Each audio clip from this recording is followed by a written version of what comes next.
whatever we want to talk about, we're going to talk about it. What's up, guys? Welcome to another episode of E4 Explicit Podcast. I'm Corey, and this is Anthony Davis, a professor, and I will let you kind of tell me your background. I'm Associate Professor of Economics at Duquesne University and the Milton Friedman Distinguished Scholar at the Foundation for Economic Education. Now, one of the things that people point to is the drug war. We have drugs coming across the border.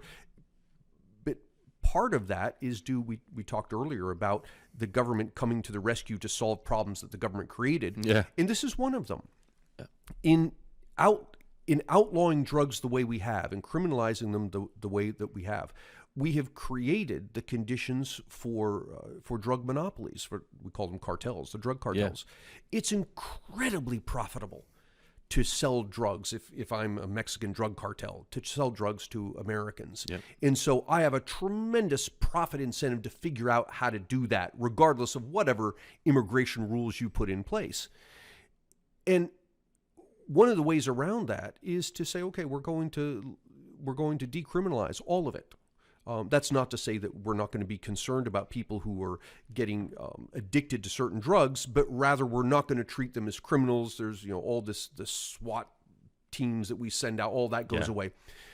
What happens all of a sudden is the cartel, the monopoly status that these people have had disappears. It disappears because anybody can now, I can go into business growing drugs and selling them. Yeah. And consequently, when the monopoly disappears, you'll have the same thing that you saw in this country with alcohol. With the Prohibition. Whatever amendment it was that made alcohol illegal, all of a sudden we had alcohol cartels pop up. Mm-hmm. Why? Because in effect, in making it illegal, you have created a monopoly. And it's very profitable to provide the thing. Yep. And once we repealed whatever amendment it was, now alcohol is legal, all that disappears. Yeah.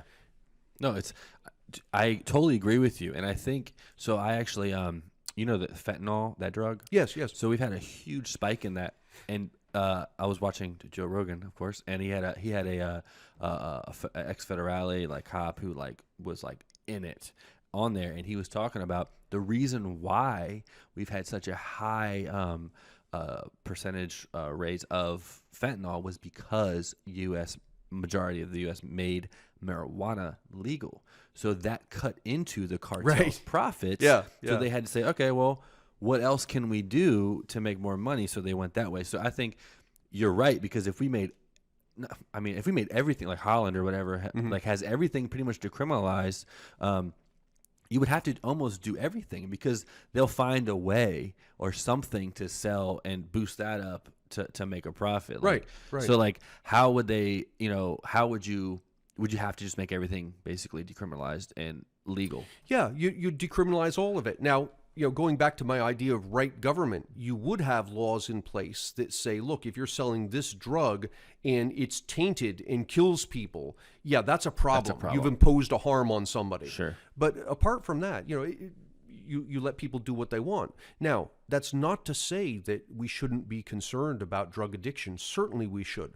But it is to acknowledge the fact that I don't believe drug addiction would be any worse. In fact, it might even be better if the whole thing were legalized versus illegal. I agree. I think you're totally right, because it's almost with the alcohol thing. I know before 21, I was I can't wait to be 21. I'll be able to drink legally and blah, blah, blah. Because I never drink when I'm under 21, right? Right. Yeah. Hey, Mom. Yeah. How about those laws? Yeah. No, I gave it up in a previous podcast, so I'm out. But then when I turned 21, I was like, okay, I didn't even care. Yeah, I went to a bar and got a shot or whatever. But it didn't matter to me. So I think if it's legal, you're not gonna have that I need to have this that feeling or whatever of just doing it to do it versus because I'm sick or whatever other reasons. You know what I mean? Yeah. I guess somewhere along the line, there's this idea that if we make something legal, everybody's going to do it. Which is weird. Yeah, I don't think that's true at all.